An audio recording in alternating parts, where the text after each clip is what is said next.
Kapra circle के सफाई कर्मचारियों ने आरोप लगाया है सीएम केसीआर ने सत्ता में आते ही जीएचएमसी आउटसोर्सिंग अनुबंध कर्मचारियों को स्थायी करने का वादा करके धोखा दिया है। कापरा मंडल के सैकड़ों कार्यकर्ताओं ने कुशाईगुड़ा थाने में शिकायत दर्ज कराते हुए सीएम केसीआर के खिलाफ मामला दर्ज करने की मांग की है। एक और मलकाजगिरी जीएचएमसी कार्यकर्ताओं ने खाना पकाने का कार्यक्रम चलाकर विरोध प्रदर्शन किया।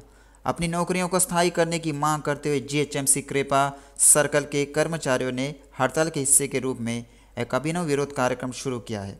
इस अवसर पर कापरा सर्कल कार्यालय से ईसीआईएल चौरस्ता के पास कुशाईगुड़ा पुलिस तक रैली का आयोजन किया गया। कुशाईगुड़ा सर्किल इंस्पेक्टर प्रवीण कुमार से शिकायत करने के बाद वे प्रदर्शन के तौर पर वापस कापरा सर्किल कार्यालय पहुंचे। घनपुर स्टेशन का टिकट नहीं मिलने पर विधायक ताटीकोंडा राजैया फूट फूट कर रोने लगे। कैंप कार्यालय में कार्यकर्ताओं के साथ बैठक की। बाद में वे कार्यकर्ताओं के साथ अंबेडकर की प्रतिमा के सामने लेट गए और फूट फूट कर रोने लगे। स्टेशन घनपुर विधायक राजैया को इस बार टिकट नहीं मिला। राजा ने वर्ष 2014 और 2018 में बीआरएस से इस निर्वाचन क्षेत्र से जीत हासिल की थी, लेकिन इस बार एमएससी कडियम श्री हरि को टिकट मिल गया। टिकट नहीं मिलने पर राजा फूट फूट कर रोने लगे। उन्होंने कहा केसीआर ने उनसे कहा उन्हें बड़ा पद दिया जाएगा। उन्होंने वादा किया उन्हें उनकी वर्तमान स्थिति से बेहतर पद दिया जाएगा। उन्होंने साफ कर दिया वह केसीआर द्वारा खींची गई रेखा को पार नहीं करेंगे, वह उनके आदेशों का पालन करेंगे। तेलंगाना राज्य सीपीआई महासचिव कुनमनेनी संभाशिवराव ने कहा राजनीति में धोखेबाज लोग हैं। पहले बीजेपी को हराने के लिए उन्होंने बीआरएस का समर्थन किया था। केसीआर ने हमें साथ रहने को कहा था, लेकिन उसके बाद अब हिसाब किताब क्यों बदल गया है, ये वह बात बताना चाहते हैं। सीपीआई के तेलंगाना राज्य सचिव ने कहा यह उनकी गलती नहीं है कि उन्होंने पहले समर्थन किया था। उन्होंने कहा उन्हें केसीआर पर भरोसा नहीं है। केसीआर ने उनसे 2 या 3 बार बात की थी, लेकिन सीटों की घोषणा के दौरान उन्हें ज़रा भी जानकारी नहीं दी गई। सीपीएम सीपीआई दोनों कम्युनिस्ट पार्टियां मिलकर भविष्य की गतिविधियों पर फैसला करेंगी। अगर कोई उनके साथ आता है तो वे मुकाबले के लिए तैयार है, अन्यथा कम्युनिस्ट एक साथ मिलेंगे। आगामी चुनाव में वाम दल एकजुट होकर आगे बढ़ेंगे। उन्होंने कभी भी गठबंधन की तलाश नहीं की। गच्चीबौली डिवीजन के नगर सेवक गंगाधर रेड्डी ने शेरेलिंगमपल्ली निर्वाचक क्षेत्र के डिवीजन के अंतर्गत नानकरामागुड़ा के काली माता मंदिर में विशेष पूजा कार्यक्रम आयोजित किए। उन्होंने कहा ईश्वर चिंतन से ही मानसिक शांति मिल सकती है। गच्चीबौली डिवीजन के नगर सेवक गंगाधर रेड्डी ने कहा वह देवी की विशेष पूजा करके खुश है। मां काली की कृपा से सभी लोग स्वस्थ एवं प्रसन्न रहे। देवी माता के आशीर्वाद से वह संभाग को विकास के पथ पर आगे बढ़ाएंगे। इस कार्यक्रम में गोपनपल्ली टांडा वडेरा एसोसिएशन के अध्यक्ष श्री रामलू, डिवीजन के उपाध्यक्ष शिव सिंह, वरिष्ठ नेता प्रकाश नाइक और अन्य ने भाग लिया।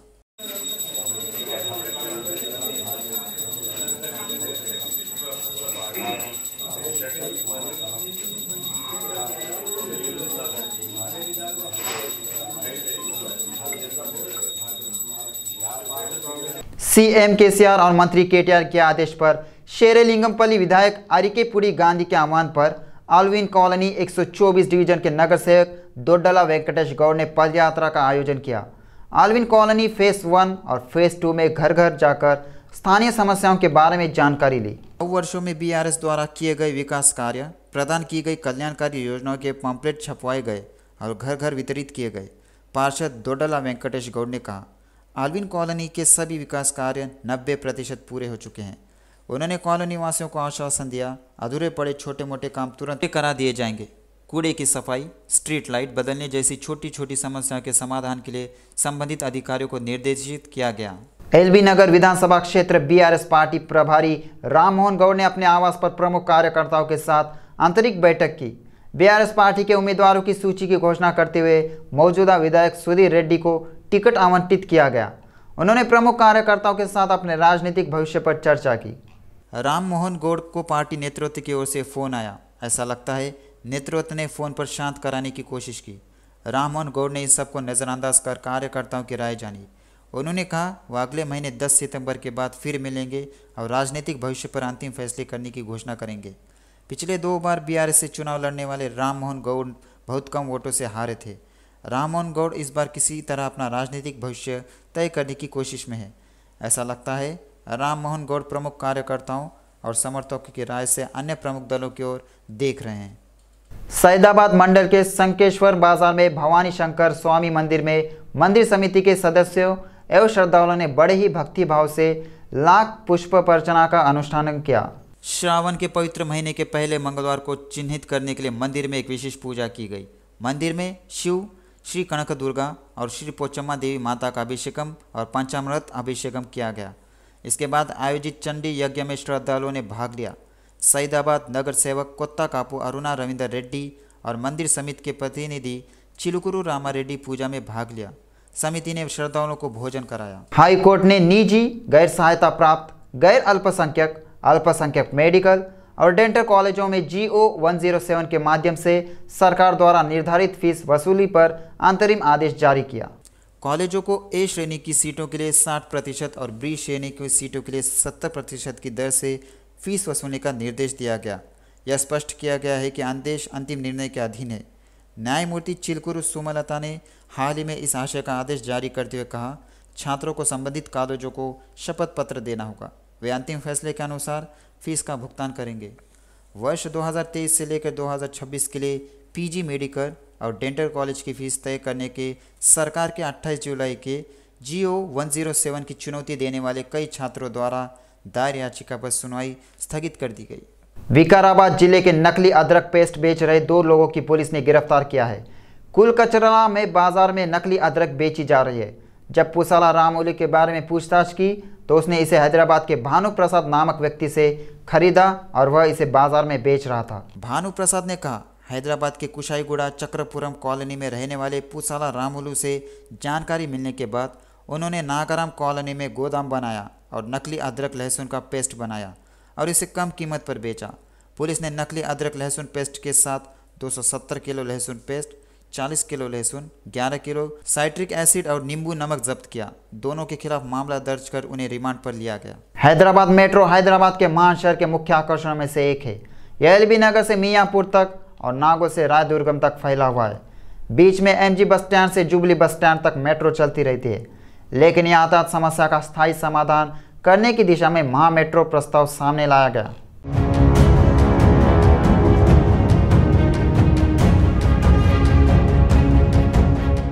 समय समय पर नए सपने पेश करने में CM KCR से बेहतर तेलंगाना में कोई दूसरा नेता नहीं है। जब राज्य विधानसभा चुनाव करीब आ रहे थे तो KCR को अचानक महानगर में व्यापक यातायात समस्या की याद आ गई। 9.5 साल तक सत्ता में रहने के दौरान उन्होंने मेट्रो के लंबित 5 किलोमीटर का काम पूरा नहीं किया। KCR वादा कर रहे हैं वे मेट्रो का निर्माण कराएंगे।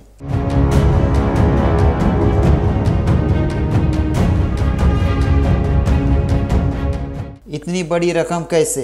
KCR संदेह से पहले ही जवाब दे रहे हैं। KCR ने कहा, केंद्र में गठबंधन सरकार आएगी। यदि यह संभव नहीं है तो इस संदेह का उत्तर देते हुए KCR कहते हैं वह इसे समय बनाएंगे, जैसे उन्होंने कैबिनेट बैठक में यह स्पष्ट कर दिया हो। वैसे भी प्रस्ताव पर नज़र डालें तो यह समझ में आता है क्योंकि मुख्यमंत्री KCR ने हैदराबाद महानगर में मेट्रो के साथ सार्वजनिक परिवहन की ज़रूरत को पहचाना है।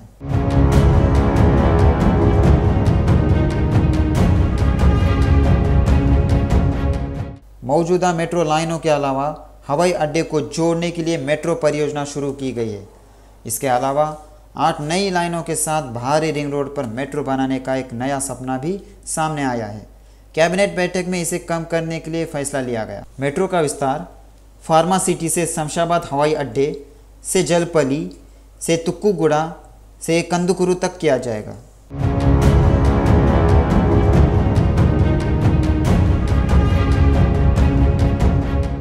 हैदराबाद में भारी बारिश होने पर बाढ़ आ जाती है। बिगड़ती यातायात समस्या की पृष्ठभूमि में उस समस्या का स्थायी समाधान खोजने की दिशा में महा मेट्रो प्रस्ताव सामने लाया गया है। ऐसा कहा जाता है महा मेट्रो को लाखों लोगों के आगमन का सामना करने के लिए डिज़ाइन किया गया है, चाहे शहर कितना भी बड़ा हो जाए। मौजूदा 70 किलोमीटर मेट्रो के अलावा रायदुर्गम से शमशाबाद हवाई अड्डे तक 31 किलोमीटर मेट्रो लाइन के निर्माण की आधारशिला रखी जाएगी।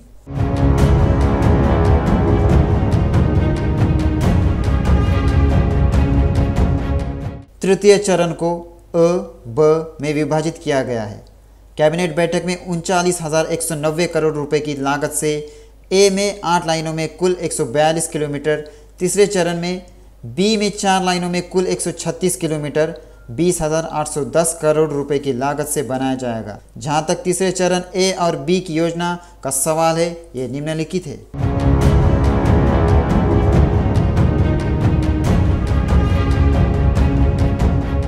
जीएचएमसी में कर्मचारियों की आउटसोर्सिंग की मांग को लेकर कुतुबुल्लापुर और गाजुला रामाराम सर्कल के विभिन्न विभागों के कर्मचारियों ने नगर निगम के सर्कल कार्यालय के सामने धरना दिया। 10 साल बीत चुके हैं जब केसीआर ने घोषणा की थी आउटसोर्सिंग शब्द अब अस्तित्व में नहीं रहेगा और जीएचएमसी कर्मचारियों को स्थायी कर्मचारियों के रूप में नियमित किया जाएगा। इस आंदोलन कार्यक्रम में कुतुबुल्लापुर अंचल कार्यालय के 7 विभागों में कार्यरत 1000 से अधिक आउटसोर्सिंग कर्मचारी शामिल हुए। सफाई कर्मचारियों ने पीड़ा व्यक्त करते हुए कहा, वे पिछले 30 वर्षों से आजीविका के लिए कूड़ा इकट्ठा कर रहे हैं। तारनाका डिवीजन नागार्जुन नगर वेलफेयर एसोसिएशन के सदस्यों ने कैंप कार्यालय में ग्रेटर हैदराबाद सिटी के डिप्टी मेयर मोती श्रीलता से शिष्टाचार मुलाकात की। ऐसे मौके पर सुबह सुबह सड़कों पर सैर करना शर्मनाक और खतरनाक होता है।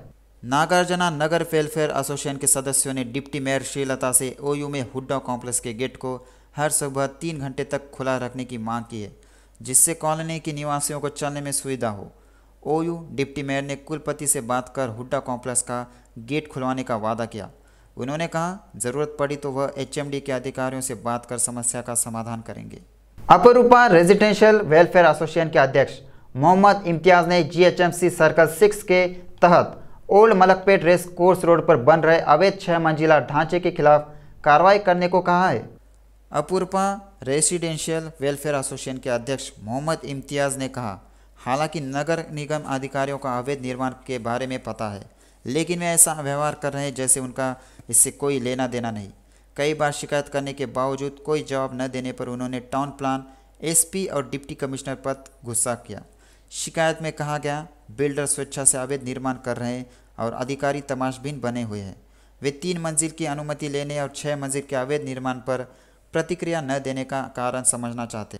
कहा, बिना अनुमति के बन रहे भवन को तोड़े बिना पीओ नोटिस जारी करने में समय लगाना दुष्टपूर्ण है। उन्होंने चेतावनी दी कि अगर अभी भी लोगों के लिए परेशानी का कारण बन रहे भवन का निर्माण शीघ्र नहीं रोका गया तो वे अंचल कार्यालय के समक्ष बड़े पैमाने पर आंदोलन करेंगे। फिल्मनगर थाना क्षेत्र में नाबालिगों से भीख मंगवाने वाले शख्स को पुलिस ने गिरफ्तार किया है। West zone task force police और जुबली हिल्स पुलिस ने सूर्य प्रकाश नाम के एक शख्स को गिरफ्तार किया है। पुलिस ने कहा, फिल्मनगर बसो तारका नगर का रहने वाला सूर्य प्रकाश पहले एक फोटोग्राफर के रूप में काम करता था। बताया जाता है शराब के आदी हो गया और इलाके में रहने वाले गरीब परिवारों के बच्चों से प्रतिदिन 50 रुपये देकर भीख मांगवाता था। उन्होंने कहा, उन्होंने विशेष रूप से बच्चों के लिए बनाए गए बक्सों पर ताले लगाए। उन्होंने बक्सों पर QR कोड भी चिपकाया। बच्चों द्वारा दी गई जानकारी पर सूर्य प्रकाश को हिरासत में लेकर पूछताछ की गई। उसने स्वीकार किया, जानबूझकर बच्चों के साथ भीख मंगवाता था। पुलिस उसे कोर्ट में पेश किया। कोर्ट ने उसे न्यायिक हिरासत में भेज दिया। भले ही अधिकारी भले ही सतर्क है, मिलावटखोर अपनी गतिविधियों से बाज नहीं आ रहे हैं। उनके द्वारा मिलावट करने का अवैध कारोबार बंद नहीं हो रहा है। सिकंदराबाद में मोंडा मार्केट में गाय का मिलावटी घी बेच रहे दुकान पर पुलिस ने अचानक छापा मारा। अधिकारियों ने कहा, पाम ऑयल और डालडा मिलाकर गाय का घी दुकान में बेचा जा रहा था। इस घी डिब्बे पर श्री कुमारन का लेबल लगा हुआ है। छापेमारी के दौरान 45 किलो के 3 कंटेनर बरामद किए गए। इस कंटेनर का दाम खुले बाजार में अगर 700 रुपये होता है तो यहाँ पर 500 रुपये से बेचा जा रहा था। पुलिस ने कहा, मामले के मुख्य आरोपी मुत्तू नवीन को गिरफ्तार कर लिया गया। इससे पहले वर्ष 2019 में पुलिस ने गिरोह को चिलकलगुड़ा में गिरफ्तार किया था।